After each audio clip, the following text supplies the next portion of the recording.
No respite even in an evacuation center. Loud gunshots sending people into a panic. They've been here several days, having left their homes when fighting broke out between government forces and a splinter group of Muslim separatists from the Moro Islamic Liberation Front, who refused to follow orders to withdraw. Carmela Pano fled with her 4 children. The MILF shot my father, she says. I don't know where my husband is. I'll never go back there. I won't let them take me. There are more than 130,000 people displaced by the recent fighting, most of them seeking refuge in centers like this one. They say MILF fighters had been illegally occupying their villages since July.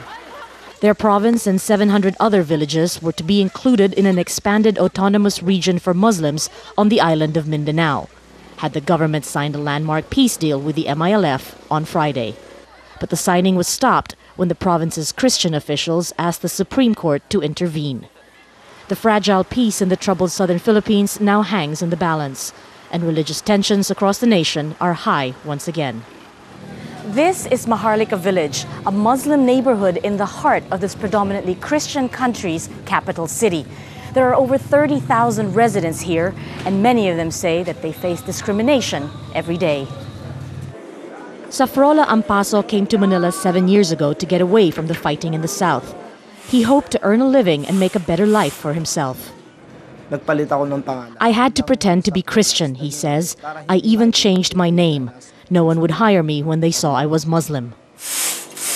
Many Muslims say they are feared by their Christian neighbors and blamed for any violence carried out by separatists. It's an age-old divide, and the Muslim minority in the south have been fighting for their own homeland for more than 30 years. When I have children, he says, I'd like them to live in peace and not grow up having to hide the fact that they are Muslim. As another dawn breaks, the day's prayer begins.